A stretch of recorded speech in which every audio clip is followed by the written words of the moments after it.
Michael lived in a big, old house. It was a rambling Victorian mansion with spooky turrets and dark, overgrown ivy clinging to the brick walls. His parents were always busy with work. They were some kind of tech moguls, always on their computers in their home offices. Michael was mostly alone. He roamed the halls, feeling the emptiness around him. He often wondered who had lived there before. Someone must have loved this house once. The house had secrets. Michael could feel it. There were rooms he had never been in. His parents told him to avoid those rooms. They said the rooms were dangerous, filled with old junk that might collapse. But Michael wasn't sure he believed them. He suspected they were hiding something from him, something about the history of the house. One room in particular drew his attention. It was at the end of the hallway on the second floor, right at the top of the grand staircase. The door was always locked. Sometimes, late at night, Michael thought he heard noises coming from behind it. Soft whispers, like someone was talking to him from beyond the grave. He knew he shouldn't be curious, but the more his parents avoided talking about the room, the more Michael wanted to know what was inside. Michael tried not to think about the house too much. He kept himself busy. School was his escape. He was a senior this year. College applications loomed. He was a good student, excelling in chemistry and physics. He joined every club he could. He wanted his life to be full of noise and activity. He was on the volleyball team. The frantic energy of the game, the smack of the ball, the cheers of the crowd, it all helped him forget. He loved the camaraderie of the team, the jokes, the shared exhaustion after a hard-fought victory. He joined the tech club too. He loved building things, taking them apart, figuring out how they worked. It reminded him of his parents, but in a good way. He liked the feeling of creating something new, something useful. It gave him a sense of purpose. But even with all the distractions, the house was always there, waiting for him, a looming presence in the back of his mind. It was Friday night. Michael's parents were out of town for a tech conference.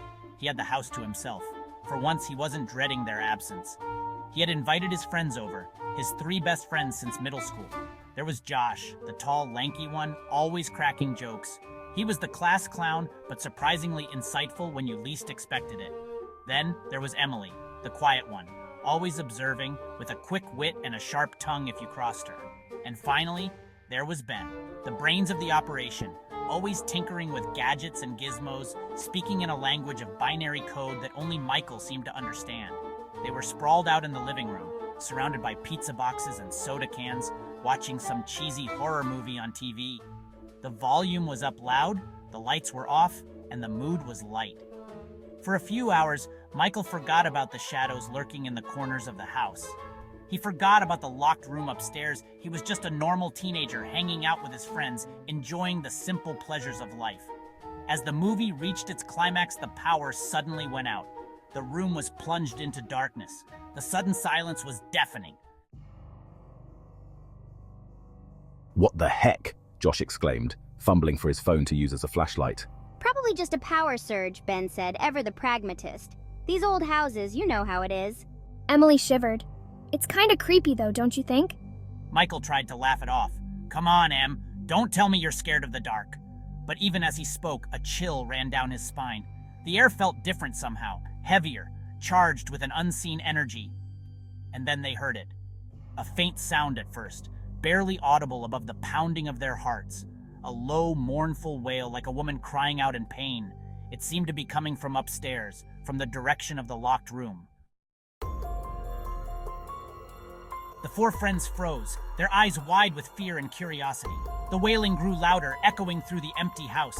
It was a haunting sound, filled with sorrow and despair. It sent shivers down their spines. What was that? Emily whispered, her voice trembling. Josh tried to sound brave. "Probably just the wind." He said, but his voice cracked. Ben was scanning the room with his phone's flashlight. "There's gotta be a logical explanation." He muttered, but Michael knew. He knew that sound wasn't natural. It was something else, something ancient and evil, and it was calling to him.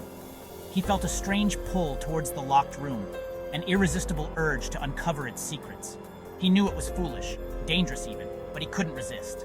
"We have to see what it is," he said, his voice firm despite the fear gripping his heart.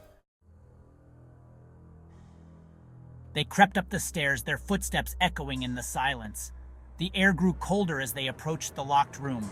The wailing intensified, seeming to claw at their eardrums, promising unspeakable horrors. Michael reached the door and hesitated. For a moment, he considered turning back, but it was too late. Curiosity, or perhaps something more sinister, had taken hold of him. He rattled the doorknob.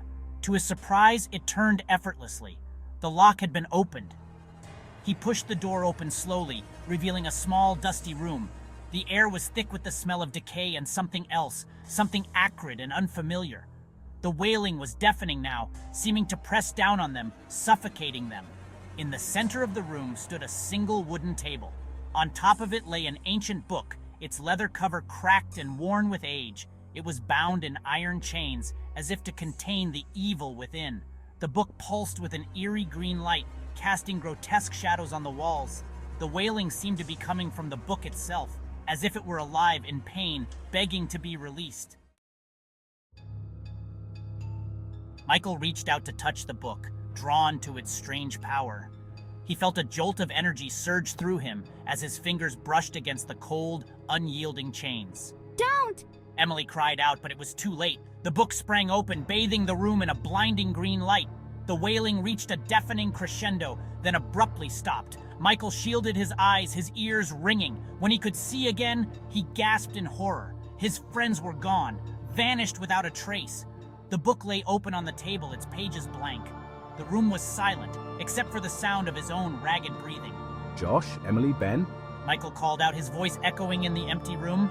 There was no answer, only silence. The book had taken them. He didn't know how or why, but he knew it was his fault. He never should have touched it. Panic surged through Michael. He ran downstairs, calling out for his friends, but the house was eerily silent. He searched every room, every nook and cranny, but they were gone, vanished without a trace. He tried calling their cell phones, but they went straight to voicemail. He raced outside, searching the yard, the street, but there was no sign of them.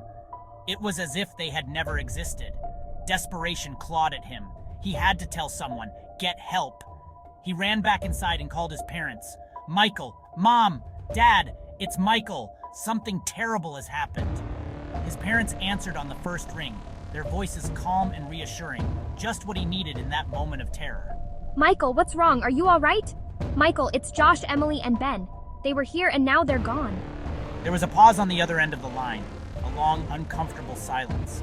When his father spoke, his voice was different, cold, distant. Michael, who are Josh, Emily, and Ben?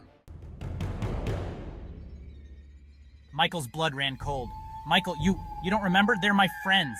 We were just hanging out. We found a book. Michael, you've been under a lot of stress lately. Are you sure you're feeling all right? Michael, but they were just here. We were watching a movie. The power went out. We heard a noise. His parents exchanged a worried look. Michael, honey, you've been alone all night. There's no one else here. Michael felt a chill run down his spine. His parents' words echoed in his ears, their meaning slowly sinking in. They didn't remember his friends. They didn't believe him. He hung up the phone, his hand trembling. He was all alone. He stumbled back to the locked room, his mind reeling. The book still lay open on the table, its pages blank. He stared at it, his heart pounding in his chest. He had to find his friends. He had to prove they were real. But how? Frantically, Michael began searching for any trace of his friends. He scoured the living room, looking for the remnants of their movie night, but there was nothing. He checked his phone, scrolling through his messages, his call log, his photos. Surely there would be something to prove they existed. But there was nothing. No texts, no missed calls, no selfies. It was as if they had been erased, wiped clean from his life.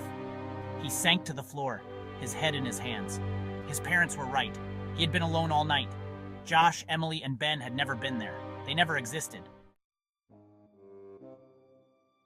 But deep down, in the darkest recesses of his mind, a tiny voice whispered a different truth. A truth too horrible to comprehend. The book, the wailing, the disappearance of his friends. It was all too real. Stories about a witch of immense power, feared by the townspeople. Burned at the stake, she cursed the house, trapping her spirit. He had dismissed them as tales, but now he wasn't so sure. He knew, with chilling certainty, that the witch was real. She had taken his friends, trapped them within her spellbook. And now, she had what she wanted. His sanity, his soul. Michael closed his eyes, surrendering to the darkness. He was hers now.